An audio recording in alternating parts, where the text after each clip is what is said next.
impiry isan'andro zao ianao no mandro. Indroa isan'andro aho mandro dia maraina sy atoandro. Indroa rehefa andeha hanatra maraina dia amin'ny ariva. Indroa maraina dia ariva.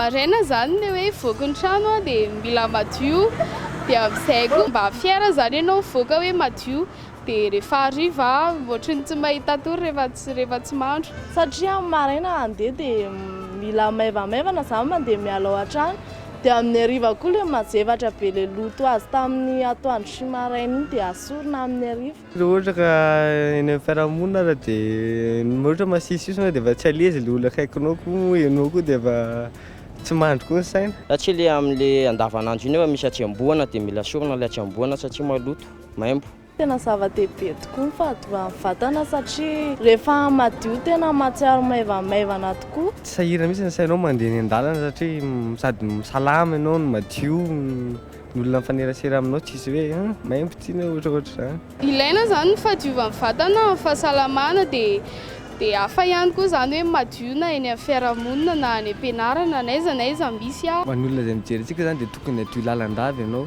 tokony halalany hoe fahadiovana izany fa fahadiovana zava-dehibe indrindra amin'ny vatana, amin'ny fiainana iray manontolo satria raha tsy madio ianao tsy alezy mihitsy ianao e. Mba diovy ny vatana fa rehefa maloto dia hidiva amin'ny mikraoba fa rehefa madio dia salama tsara. Tsara zany tsika raha mba mandro na dia indray mandeha isan'andro ary. Maninona tokoa moa no mila madio lalandava ny vatantsika olombelona. Zava-dehibe loatra eo amin'ny fahasalamantsika olombelona ny fahadiovan'ny vatantsika satria ny vatana maloto izay iangonan'ny atsemboana sy ny vovoka dia manome vahana ny fitombon'ny mikraoba isan-karazany ka hitarika aretina ho antsika. Ny antony ilana ny fanadiovana ny vatana zany dia ny vatan'ny olombelona dia toerana iray izay mora dia mora hitombohan'ny mikraoba eo amin'ny vatana. Noho izany mila diovina amin'ny alalan'ny fandroana matetika ny vatantsika olombelona. Ny olona zany dia farafahakeliny tokony indray mandeha isan'andro farafahakeliny ho iaho ny mandro ny olona fa ny tena tsara dia mahavita mandro ny maraina, mahavita mandro ny hariva. Rehefa mandro ary isika dia tokony mampiasa rano madio sy savony. Savony tsotra ihany no tena tsara ho ampiasaina mba tsy hananana an'ilay hoe tsy fahazakan'ny hoditra an'ilay savony hafa no ohatrany hoe savony manitra dia tsy mahazaka an'ilay savony manitra dia ao no mangidihidy dia mitarika aretina indray izay eo amin'ilay vatan'olombelona. Toy izao manaraka izao ny tsara ataontsika rehefa mandro.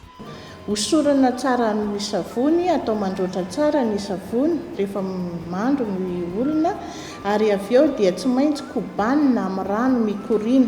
Rehefa mandro ihany koa isika dia kosehana tsara amin'ilay savony ny vatantsika iray manontolo.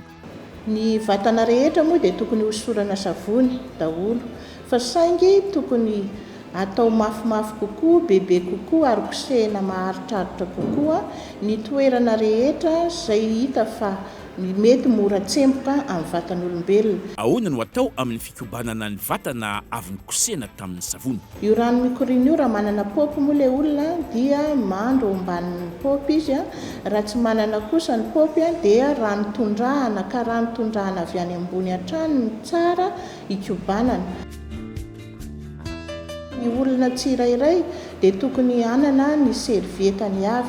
Tsy tokony hitambarany fianakaviana mihitsy zany ny servieta anankiray fa tokony samy manana ny servietany tsirairay avy ny olona isaky ny avy